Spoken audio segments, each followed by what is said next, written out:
اللہ حد اللہ خیریت سے ہیں آپ؟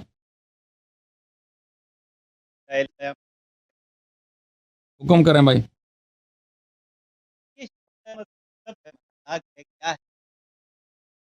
کیا غصے میں ہیں؟ بڑے غصے میں نظر آ رہے ہیں. غصہ بہت ہے، والیوم لو ہے.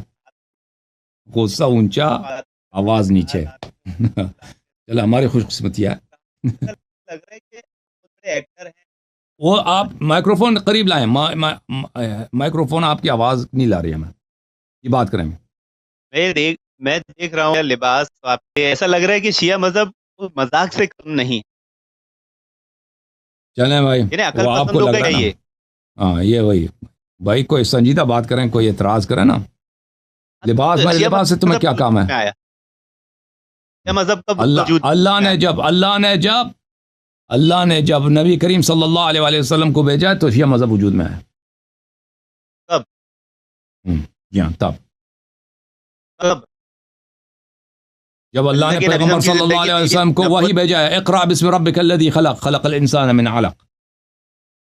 ابھی تو آپ کہہ رہے تھے اسکالر کے ساتھ کہ پہلے شیعہ قلیل تعداد میں تھے، اور پھر بولے اللہ کے نبی زمانے میں کیا بدل رہا ہے سو میڈیا پر. ہاں شیعہ قلیل تعداد میں تھے، لیکن آپ کہہ رہے ہیں کہ ابتدا کب سے ہوئی ہے نا. ابتدا آپ نے یہ تو نہیں پوچھا. اگر قلیل تعداد میں تھا، ہاں تو شیعہ مذہب کی ابتدا کب ہوئی؟ ابھی میں آپ کو دکھاتا ہوں شیعہ مذہب کی ابتدا کب سے ہوئی ہے. صوفی صاحب جو ہے نا، صوفی صاحب ہمارے بھائی ہیں، وہ کہتے ہیں صوفی تو شیعہ ہوتے ہیں. اچھا صوفی شیعہ صوفی نہیں ہوتے. ہم نے آپ کو داڑھی دے کے، لال داڑھی دے کے ہم نے آپ کو صوفی کہا. عیسائی اچھا اور یہودیت میں جو صوفیت تھی وہ میں ہے. اچھا اچھی بات ہے، آپ سے ہی فرما رہے. یہ دیکھیں، آپ کا نام میں بھول گیا. نام کیا تھا آپ کا؟ ندیم صاحب. ندیم صاحب آپ اہل حدیث ہیں. میں آپ کو حدیث دکھا دیتا ہوں، ٹھیک ہے نا، تاکہ آپ خوش ہو جائیں. محترم ناظرین، یہ کتاب ہے الدر المنثور فی التفسیر مأثور. تالیف کس کی ہے؟ عبد الرحمن السیوطی کی ہے.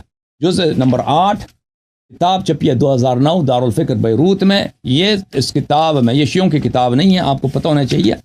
یہ تفسیر کی کتاب ہے، اور تفسیر بھی کون سی؟ تفسیر بالحدیث، یعنی قرآن اور سنت کو انہوں نے جمع کیا. اور یہ سورہ مبارکہ یہ بینہ کی آیات ہیں. سورہ مبارکہ بینہ میں یہ آیات ہیں: اعوذ باللہ من الشیطان الرجیم، ان الذین آمنوا وعملوا الصالحات اولئک هم خیر البریہ. کہ جن لوگوں نے ایمان لایا ہے اور عمل صالح انجام دی ہے، وہ خیر البریہ ہیں، وہ سب میں بہترین ہے. بریہ یعنی مخلوقات، بریہ یعنی خلق. بہترین خلق کون ہے؟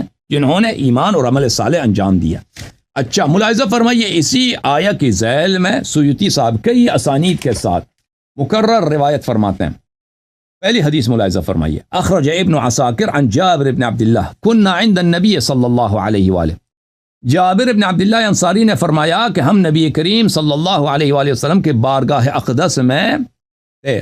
فاقبل علی علیہ السلام، کہ علی علیہ السلام تشریف لائے. فقال النبی، تو نبی صلی اللہ علیہ وآلہ وسلم نے کہا: والذی نفسی بیدہ ان ھذا وشیعتہ لهم الفائزون یوم القیامہ. کہ رسول پاک صلی اللہ علیہ وآلہ وسلم نے فرمایا کہ اس اللہ کی قسم جس کے ہاتھ میں میری جان ہے، یہی اور اس کے شیعہ یہی ہیں جو کامیاب ہیں قیامت کے دن. یہ کہنا تھا پیغمبر کا کہ یہ آیہ نازل ہوئی. ونزلت، یہ آیہ نازل، ان الذین آمنوا وعملوا الصالحات اولئک هم خیر البریہ. کہ جو لوگوں نے ایمان لایا اور عمل صالح انجام دیا ہے وہ خیر البریہ. اگلا حدیث: فكان اصحاب النبی صلی اللہ علیہ وآلہ اذا اقبل علی علیہ السلام قالوا جاء خیر البریہ. تو یہ پھر رسم بن گیا صحابہ میں، جب بھی علی علیہ الصلوۃ والسلام تشریف لاتے تھے تو صحابہ عرض کرتے تھے کہ خیر البریہ، بہترین خلقت، بہترین عالمین تشریف لائیں. اچھا اگلا حدیث: واخرج ابن عدی وابن عساکر عن ابی سعید مرفوعا. سند کے ساتھ ابن عدی اور ابن عساکر نے ابو سعید خدری رضی اللہ عنہ سے روایت کی ہے علی علیہ السلام خیر البریہ. واخرج ابن عدی عن ابن عباس سے روایت کی ہے لما نزلت، جب یہ آیہ نازل ہوئی ہے خیر البریہ والی آیت. قال رسول اللہ صلی اللہ علیہ وآلہ لعلی، رسول پاک صلی اللہ علیہ وآلہ وسلم نے اپنے بھائی علی علیہ السلام سے خطاب کیا ہے: هو انت وشیعتک یوم القیامت راضین مردین. یہ بہترین خلائق جو الذین آمنوا وعملوا الصالحات ہیں، وہ آپ اور آپ کے شیعہ ہیں روز قیامت. آپ اللہ سے راضی، اللہ آپ سے راضی. اچھا، وأخرج ابن مردوی عن علی علیہ السلام، ابن مردوی نے روایت کی علی علیہ السلام سے، قال لی رسول اللہ صلی اللہ علیہ وآلہ، رسول پاک صلی اللہ علیہ وسلم نے فرمایا، الم تسمع قول اللہ، کیا تو نے اللہ کی آیت نہیں سنی ہے، ان الذین آمنوا وعملوا الصالحات اولئک هم خیر البریہ انت وشیعتک، یہ آپ اور آپ کے شیعہ ہیں. وموعدی وموعدکم الحوض، میرا اور آپ کے شیعوں کا وعدہ حوض کوثر ہے.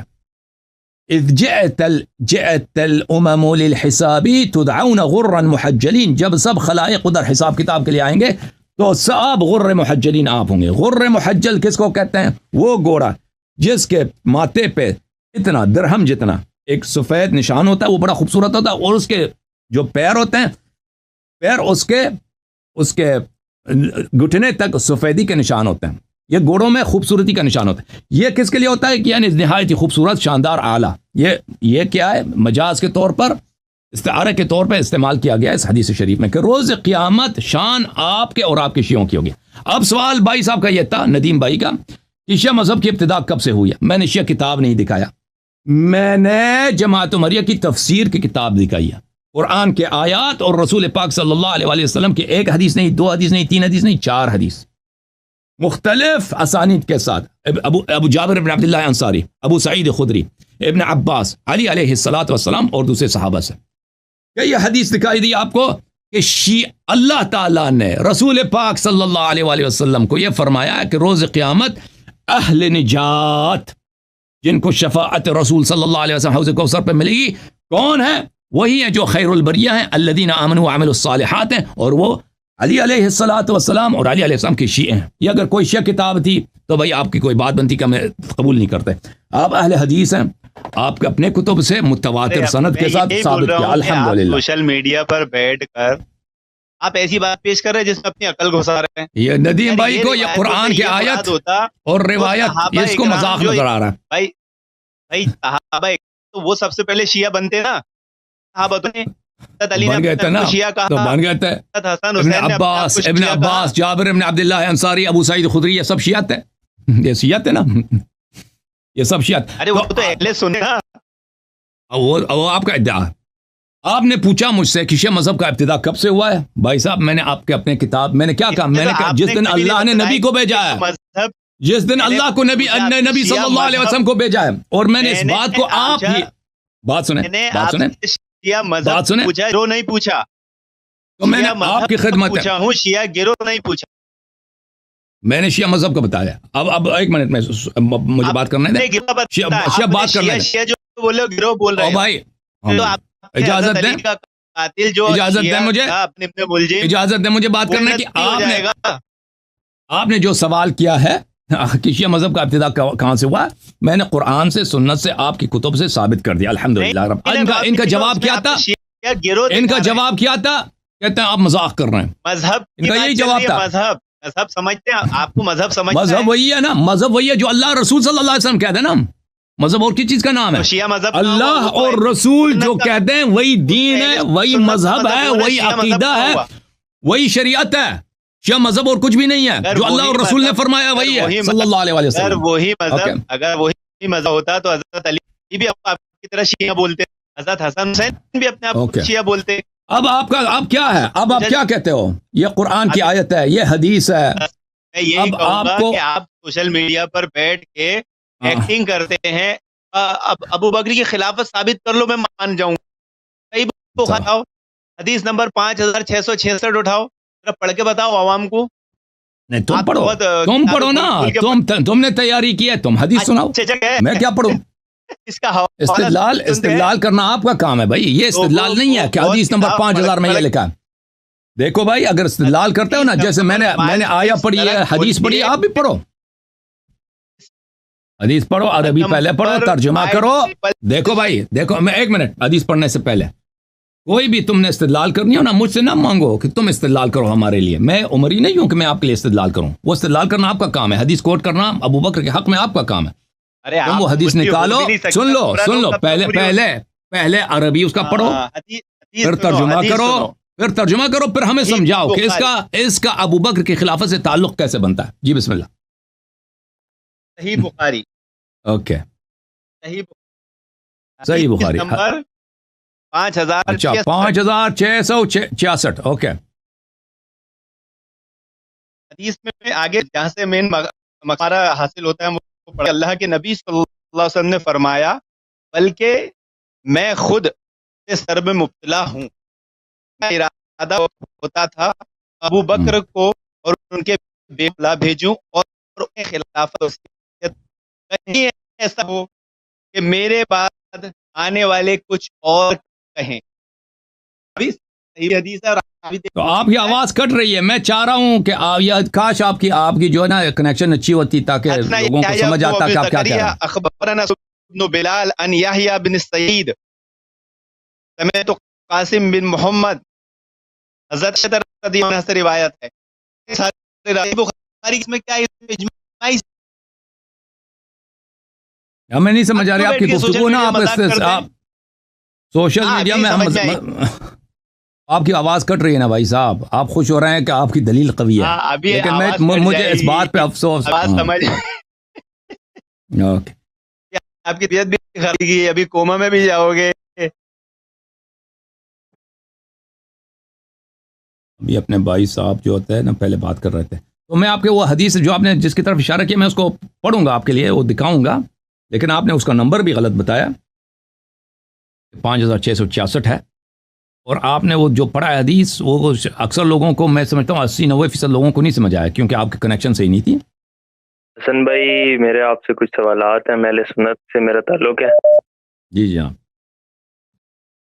میں کافی عرصے سے آپ کو سن رہا ہوں, تو یہ آپ جو مطلب کہ ابو بکر اور عمر اور ان کے بارے میں جو مطلب بتاتے ہیں صحیح بخاری اور ان حدیث سے کی کتب سے, تو اس میں جو انہی کتاب میں جو باقی ان کے بارے میں حدیث ہیں مطلب ان کی کچھ ان کی شان میں ہے یا اس طرح, اس کے بارے میں آپ کی کیا رائے ہے؟ تو دیکھو میرے بھائی, میرے محترم عزیز, اگر ان کو حکومت ملی ہے نا, تو ہر حکومت کے لیے پروپیگنڈا سب سے اہم چیز ہوتی ہے. ابھی جو ہے آپ تاریخ میں جتنے حکومتیں گزری ہیں, اس طرح نہیں ہے کہ پروپیگنڈا صرف ہمارے اثر میں ہے. یہ پبلک اوپینین کو کنٹرول کرنا اور پروپیگنڈا کرنا اور انفارمیشن فلو کو کنٹرول کرنا, یہ آج کے زمانے میں بھی ہر حکومت کا ایک بنیادی ضرورت ہے. پرانے زمانوں میں بھی یہی تھا.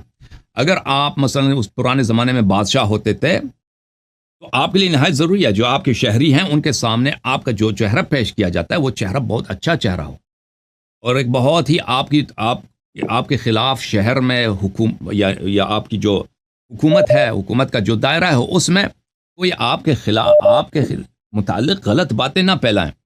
تو اس لیے پرانے زمانوں میں شعراء ہوتے تھے, ہر دربار میں بادشاہ سلامت رکھتے تھے ادھر 100-200 شاعر کو. ان کا کام یہی تھا کہ صبح سے شام تک وہ شعر لکھتے تھے بادشاہ کی مدح میں. بادشاہ ہمارا اتنا بہادر ہے, بادشاہ ہمارا اتنا خوبصورت ہے, بادشاہ ہمارا اتنا اس کے فتوحات زیادہ ہیں, بادشاہ سلامت اتنے فقیروں سے, غریبوں سے, بیواؤں سے اتنے محبت کرتے ہیں. حالانکہ وہ بادشاہ جو ہے وہ سارا دن وہ اپنے عیاشی میں بھی لگا ہوتا تھا نا, تو اس کو, لیکن یہ ان لوگوں کا کام یہی تھا. یا شہر کے جو ملک کے جو علماء ہوتے تھے, مثلا اگر آپ مغل امپائر میں چلے جائیں, اس زمانے میں مختلف شہروں میں امام جماعت ہوتے تھے, خطبے دیتے تھے, نماز جمعہ وغیرہ, یا مثلا ہندو پنڈت ہوتے, تو ان کے ذریعے بادشاہ کے لیے لوگوں کے ذہن کو نرم کرنا اور ان میں حمایت پیدا کرنا, ان کے ذہن میں بادشاہ کے لیے محبوبیت اور پاپولیرٹی پیدا کرنا, ان کا کام یہی تھا. تو ابو بکر عمر کو اس بات کا بخوبی پتہ تھا. دیکھیں آپ لوگوں کے ہاں ابو بکر عمر کی جو حکومت بنی ہے, اس کے بعد جو جتنے حکومتیں آئی ہیں ان سب کا, جتنے حکومتیں آئی ان سب کا پالیسی یہ رہا ہے کہ ابو بکر کی اور عمر کی خلافت کی تقویت کیا جائے, تائید کیا جائے, تصحیح کیا جائے. خلافت بنی امیہ بھی یہی تھا, خلافت بنی عباس بھی یہی تھا. کیونکہ ان کو بخوبی پتہ تھا, ابو بکر عمر کو بھی پتہ تھا, عثمان کو بھی پتہ تھا, بنی امیہ کو بھی پتہ تھا, اور اسی طرح بنی عباس کو بھی پتہ تھا کہ یہاں پہ مسلم کمیونٹی میں جو شیعہ ہیں یہ لوگ اپنے ائمہ کو امامت و خلافت کے حقدار سمجھتے ہیں, اور ابو بکر اور عمر اور ہماری حکومت کو یہ باطل سمجھتے ہیں. تو ان کے لیے نہایت ہی ضروری تھا کہ امیر المؤمنین علیہ الصلاۃ والسلام کو منصوص بالخلافہ نہ کہا جائے، کیونکہ اگر امیر المؤمنین علیہ السلام وہ منصوص بالخلافہ ہیں اور ان کے بعد ثابت ہو جائے گا پھر امام حسن امام حسین علیہ السلام، پھر اسی طرح ائمہ علیہ السلام، یعنی منصور دوانقی کے زمانے میں امام جعفر صادق علیہ السلام، ہارون کے زمانے میں امام کاظم علیہ السلام، مأمون کے زمانے میں امام رضا علیہ السلام، یہ لوگ خلافت ان کا حق بنتا ہے، تاکہ لوگوں کو یہ پتہ نہ ہو۔ تو اس انفارمیشن کو کنٹرول کرنا نہایت اہم تھا، اور اس میں سے سب سے اہم جو تھا طریقہ کاری تھا کہ ابو بکر اور عمر کی خلافت کو ہمیشہ شرعی طریقے سے پیش کیا جائے، ان کی خلافت صحیح ہے۔ یہ ان حکومتوں کے لیے، جیسے ابھی فرض کریں حکومت رشیا کی جو حکومت ہے، اپنی ہر حکومت کی ایک لیجیٹمیسی ہوتی ہے، ایک ایسے چیزیں ہیں جو جن کی وجہ سے وہ حکومت لیجیٹمیٹ ہے، یا حکومت پاکستان ہے لیجیٹمیٹ ہے، تو وہ اور اس لیجیٹمیسی انفارمیشن کی بنیاد پہ ہوتی ہے، معلومات کی بنیاد پہ ہوتی ہے۔ اگر لوگوں کو اتنے شک ہو جائیں، لوگوں کو ایسے معلومات میں نے کہ ہماری حکومت ہی یہ غلط حکومت ہے، تو پھر وہ اپنی حکومت کو نہیں مانیں گے، حکومت کمزور ہو جائے گا بلکہ گر جائے گا۔ تو اسی لیے تاریخ کے طول میں ابو بکر اور عمر کی خلافت کے اس بات کے لیے وہاں پہ حدیث بنانا کون سا مشکل کام ہے، حدیث بنانا کون سا مشکل کام ہے۔ ہاں، تو اور یہ سب احادیث جتنے بھی روایات ہیں ابو بکر عمر کی مدح میں، یہ سب قرآن کے مخالف ہیں، کیونکہ جب قرآن نے واضح الفاظ میں ابو بکر عمر عائشہ ان تینوں کو بار بار قرآن مجید نے ان کی، میں آپ کو بہت ہی تواضع کے ساتھ آپ کی خدمت میں عرض کر رہا ہوں، اور بہت ہی خود انکساری کے ساتھ آپ برا نہ مانیں، قرآن مجید نے بار بار ان کی تکفیر کی ہے۔ میں نے ابھی آپ کا میرے مناظرات دیکھ لیجئے کہ سورہ تحریم میں عائشہ کے متعلق، سورہ حجرات میں، سورہ آل عمران میں، سورہ توبہ میں ان لوگوں کا ایمان بار بار اللہ تعالیٰ نے نفی کیا، اور ان آیات میں کوئی وہ بھی نہیں ہے، اختلاف بھی نہیں ہے کہ یہ آیات کا شان نزول ابو بکر عمر اور عائشہ کے لیے ہے، کوئی اختلاف بھی نہیں ہے۔ تو اگر ان لوگوں کی وقت یہ تھی کہ رسول پاک صلی اللہ علیہ وسلم کے زمانے میں ان کو کبھی رسول پاک صلی اللہ علیہ وسلم نے کوئی اہم ڈیوٹی نہیں دیا، کبھی نہیں دیا ہے ابو بکر عمر کو، ان کی کبھی کوئی پوزیشن تھا ہی نہیں ہے، ہاں، ان کو فوج کا کمانڈر بنایا ہو، ان کو کچھ بھی دیا ہو، یا ان لوگوں نے کچھ کارنامے کیے ہوں، کسی کفار کے سامنے انہوں نے جنگ کیا ہو، کچھ بھی نہیں ہے، بلکہ اس کے برعکس رسول پاک صلی اللہ علیہ وسلم کے سب سے بڑا اعجاز کیا ہے، قرآن مجید۔ رسول پاک صلی اللہ علیہ وسلم جب قرآن مجید تلاوت فرماتے تھے تو مسلمان کافر حق بک رہ جاتے تھے، قرآن کی عظمت کی وجہ سے، قرآن مجید کی فصاحت و بلاغت سے، اور اس میں جو حکمت ہے وہ اسی لیے کفار کہتے تھے کہ یہ جادوگر ہیں، یہ ہمیں جادو کرتے ہیں، کیونکہ ان کے کلام میں ایک ایسی بات ہے کہ اگر ہم سن لیں تو ایک دفعہ ان کے گرویدہ ہو جاتے ہیں، پھر ہم جو ہے کان نہیں ہٹا سکتے۔ تو یہی رسول صلی اللہ علیہ وسلم قرآن کی آیات انہوں نے تلاوت فرمائی ہے، ہم نے نمازوں میں پڑھی ہے، لوگوں کو سکھایا، اور سب مسلمان جانتے ہیں کہ یہ آیات ابو بکر عمر اور عائشہ کے مذمت میں، اور مذمت کیسی مذمت ایسی مذمت کہ اس میں ان کا عدم اسلام ہے۔ تو اس لیے اگر ان کا یہ پوزیشن ہے تو اس کے بعد جو روایات بنائی گئی ہیں ان روایات کی کوئی اہمیت ہی نہیں ہے، وہ روایات باطل ہیں، کیونکہ جو لوگ کعبہ جلا سکتے ہیں، آپ کو پتہ ہے مروان ابن الحکم آپ لوگوں کا خلیفہ ہے، مروان ابن الحکم جو ہے، ہاں مروان خلیفہ ہے، وہ صحابی بھی ہے، وہ بخاری مسلم میں اس کی روایتیں بھی ہیں۔ اس نے کیا کیا؟ اس نے کعبے کو جلایا، سب لوگ جانتے ہیں کہ اس نے کعبے کو منجنیق سے مارا ہے، جلایا بھی ہے، مسمار کیا، کعبے کو نہ صرف جلایا مسمار بھی کیا۔ تو یہ اگر ایک صحابی اپنی حکومت کے خاطر اور دنیا کی خاطر، اور کس کو وہاں پہ وہ شیعہ بھی نہیں تھا، وہاں پہ کون تھا؟ وہاں پہ عبداللہ ابن زبیر ہے، عبداللہ ابن زبیر کو اس نے قتل کیا، عبداللہ ابن زبیر کو اس نے سولی پہ چڑھایا۔ عبداللہ ابن زبیر کی ماں جو ہے وہ بھی صحابیہ ہے، عبداللہ ابن زبیر خود بھی صحابی ہے، اس کی عمر 100 برس تھی، وہ اس کے بیٹے کو ان لوگوں نے کعبے کے سامنے سولی پہ چڑھایا، اور یہ 100 سال اس کی عمر تھی، یہ آ کے اپنے بیٹے کی سولی کے سامنے جس کمبے پہ اس کو چڑھایا تھا ان لوگوں نے، اس کا لاشا رکھا تھا، وہ آ کے وہاں پہ روتی تھی۔ جو لوگ یہ لوگ کر سکتے ہیں، کعبہ شریف کو مسمار کر سکتے ہیں اپنی حکومت کے لیے، تو ان کے لیے کون سا مشکل کام ہے کہ وہ کیا کریں؟ وہ کچھ احادیث بنا لیں، اللہ آپ کا بلا کرے، تاکہ ان میں سے ابو بکر عمر کی خلافت صحیح ثابت ہو جائے، اور وہ سیاسی ایک ضرورت تھی اس زمانے میں، اور وہ آج بھی ایک سیاسی ضرورت ہے, آج بھی ایک سیاسی ضرورت ہے کہ جماعت عمریہ ابو بکر کے اور عمر کے فضائل کے شیعوں کا مقابلہ کرنے کے لیے محتاج ہیں. ابو بکر اتنے اچھے تھے, عمر اتنے اچھے تھے, کس لیے؟ تاکہ مقابلہ کیا جائے اہل بیت علیہ السلام کے لیے کہ ان سے بہتر تھے, یہ خلافت کے حقدار ہیں. تو یہ ضرورت آج سے نہیں بنی, یہ ضرورت ابو بکر عمر کے اپنے خلافت میں حد اعلیٰ پہ تھی, کیونکہ وہ جب علی علیہ السلام موجود ہیں تو یہ کیوں خلیفہ بنے. اور پھر ابو بکر عمر کے بعد بنی امیہ کے دور میں, بنی عباس کے دور میں یہ ضرورت حد اعلیٰ پہ تھی. کیوں؟ کیونکہ اہل بیت علیہ السلام خلافت, سب جانتے ہیں خلافت کے یہ مدعی تھے, یہ کہتے تھے خلافت ہمارا حق ہے, امامت ہمارا حق ہے, اور شیعوں کا شروع سے عقیدہ یہی تھا. تو اور یہ ان کا اہل بیت علیہ السلام کا کردار ایسا تھا کہ کوئی ان پہ انگلی نہیں اٹھا سکتا تھا کہ کوئی کہہ دے امام جعفر صادق علیہ السلام دنیا دار آدمی ہے, لالچی آدمی ہے, یا گناہ کار آدمی ہے, یا علم نہیں ہے ان کے پاس, یا کسی بھی اچھے صفت میں وہ کسی سے کم ہے, یا امام کاظم علیہ السلام, یا امام محمد باقر علیہ السلام. تو جب اتنے شاندار اور اتنے سب کمالات اور سب خوبیوں کے حامل یہاں پہ ایک اپوزیشن ہے, گرچہ وہ جنگ نہیں لڑ رہے, لیکن وہ ان کے شیعہ اور بہت سارے مسلمان جانتے ہیں کہ یہی حکومت کے حقدار ہے.